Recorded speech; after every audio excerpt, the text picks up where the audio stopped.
Oke, assalamualaikum warahmatullahi wabarakatuh. Selamat pagi anak-anak, apa kabar semuanya? Baik? Ya, alhamdulillah semua kabarnya baik ya. Sudah sarapan? Ya, semoga semua sudah sarapan. Dimulai dengan pagi hari ini kita akan membahas pelajaran tentang tematik. Bagaimana? Semangatnya hari ini harus getol ya, harus semangat pada hari ini ketika kita memulai pembelajaran. Kita harus senantiasa semangat setiap pagi.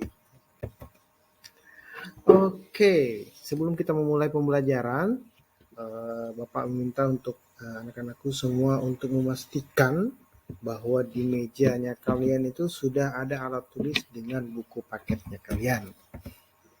Selanjutnya, pada hari ini tujuan dari pembelajaran kita adalah dengan mempelajari materi ini yang akan kita pelajari pada hari ini, maka siswa mampu mengetahui jenis-jenis bentang alam utama dan cara terbentuknya. Bentang alam dan prosesnya, jenis-jenis bentang alam utama dan cara terbentuknya. Ini kita pembelajaran hari ini, apa itu bentang alam? Jenis-jenis bentang alam itu ada gunung, bukit, dataran tinggi, dan dataran rendah.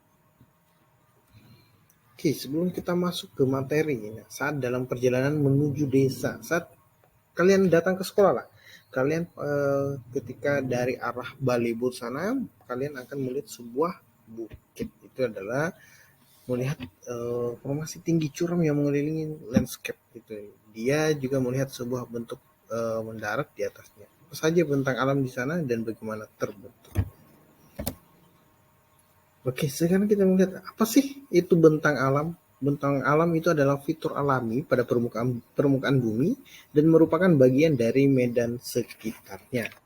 Bentang alam itu terbentuk akibat kekuatan alam yang berbeda-beda seperti air, es, angin, dan gerakan lempeng tektonik. Apa sih jenis-jenis dari bentang alam itu? Jenis-jenis dari bentang alam itu adalah gunung, bukit, dataran tinggi, dan dataran rendah. Gunung itu seperti yang kita lihat, kita biasa lihat, bukit itu tidak lebih tinggi dari gunung. Dataran tinggi dan dataran rendah. Nah, secara gunung, apa sih pengertian dari gunung itu?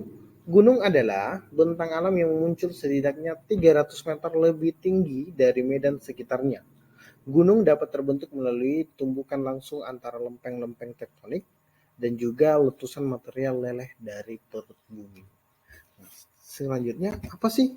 Bukit itu apa sih? Bukit adalah bentang alam yang agak tinggi dibandingkan medan sekitarnya. Walau tidak setinggi atau securam gunung, bukit memiliki puncak yang jelas.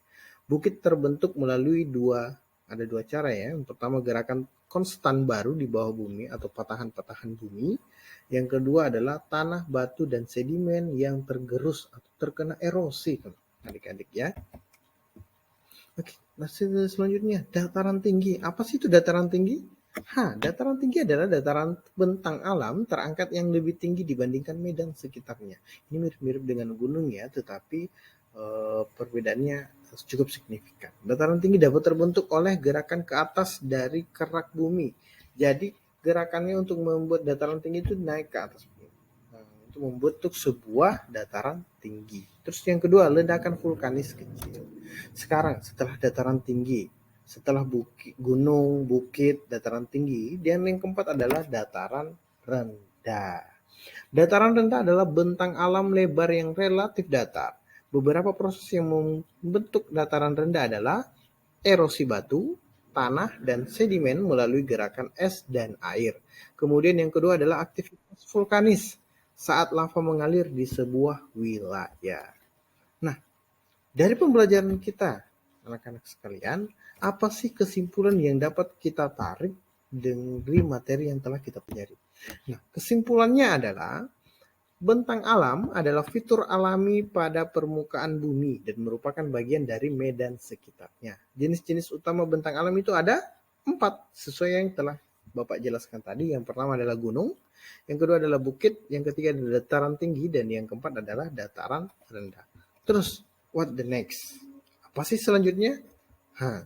Ini adalah penugasan Anak-anak semua nanti silakan membuat graphic organizer yang menunjukkan perbedaan dan persamaan antara ngarai dan lembah. Ya. Terus Bapak akan memberikan referensinya.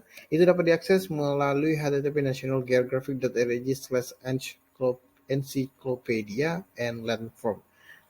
Bisa diakses pada tanggal yang tertera. Ini adalah salah satu bentuk gambar-gambar. Gunakan icon dan ilustrasi ini dalam mempresentasikan dalam Canva kalian. Sekian dan terima kasih untuk pembelajaran kita hari ini. Semoga menyenangkan dan wassalamualaikum warahmatullahi wabarakatuh.